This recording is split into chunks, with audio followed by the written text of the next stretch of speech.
এমনিতে শীত করছে বলে কেউ ফুচকা খাচ্ছে না, আমি একা একাই অনেকগুলো ফুচকা খেয়ে নেবো। সবার যে কি করে শীত জান দেখতে পাচ্ছ মিষ্টি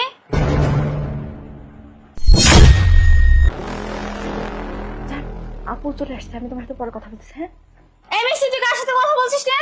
না আপু, ওই যে আমার একটা বন্ধুর সাথে কথা বলতেছিলাম। বন্ধুর সাথে কথা বলছিস মানে? বন্ধুর সাথে এভাবে কথা বলতে হয়? আর তাছাড়া তুই আজকে কলেজে যাসনি কেন? না আপু, আজকে আমার শরীরটা একটু খারাপ তো, কালকে থেকে যাব কলেজে। আর দ্বিতীয়বার যদি এরকম কোনো কিছু দেখেছি একদম ঘাট ধরে বাড়ি পাঠিয়ে দিব।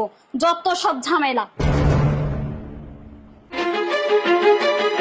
শোনো, তুমি আর আমাকে কল করো না, ঠিক আছে? আজকে আপু আর ভাইয়া বাহিরে যাবে, আসতে একটু লেট হবে মনে হয়। শোনো, তুমি বাসায় চলে আসো। হ্যাঁ, আজকে খুব মজা হবে। ঠিক আছে, চলে আসো। ঠিক আছে।